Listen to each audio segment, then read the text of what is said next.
तिमी मेरो आमाको प्राण थियो।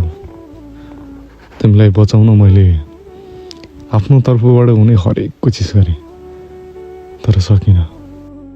तिमीलाई यसरी टड्पाएर राखिराख्नुभन्दा बरु मुक्ति दिनु उचित लाग्यो। सक्छौ भने माफ गरिदेऊ मलाई। तिमी पनि आमा नै हो। आँखा लागिमा दुवै आँखा गुमाउँदा, न खान सक्ने न पानी पिउन सक्ने अवस्थामा पुग्दा, शरीरको बाहिरी बनावट पुरै गुमाउँदा पनि तिमी बच्चाको लागि बाँचेको थियौ भन्ने कुरा छर्लङ्ग हुन्छ। दुश्मनी थियो होला त मसँग थियो होला, मेरो परिवारसँग थियो होला। बिचरी यो नादान यो बेजवान जनावरको के दोष? यो घटनाले मेरी आमा विक्षिप्त बनेकी छिन्। उनको मानसिकतामाथि निकै गहिरो घाउ लागेको छ। मैले उनलाई सम्झाउन सकेको छैन, बुझाउन सकेको छैन।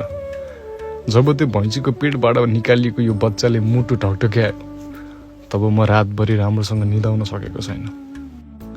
ए गुलाब, तिमी सुगन्ध छर्न त आयो, तर मन उजाड भएको बेलामा आयो। ए हरियाली, तिमी हरियोपन जगाउन त आयौ, तर मनमा डढेलो लागेको बेलामा आयौ।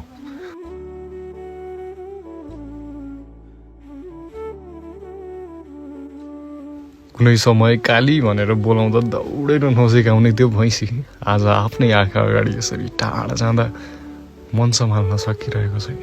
मन भारी भएको छ। मेरो मेन्टल्ली प्रेसर यति हाई भएको छ कि कुरै नगर्नु। यसरी तिमीलाई आफ्नै हातले अन्तिम संस्कार गर्नु सजिलो त थिएन, तर पनि परिस्थितिसँग जुझ्दाखेरि मन दोहोरो बनाएर तिमीलाई बिदाई गरे। हार्दिक श्रद्धाञ्जली काली, मिठो सम्झना। तिमीले मेरो लागि दिएको यो बलिदान यसै खेर त जानेवाला छैन। म त्यसलाई यसै छोड्नेवाला पनि छैन। निर्धक्क हुन्। न्याय ढिलो चाँडो होला, तर न्याय अन्ध हुँदैन।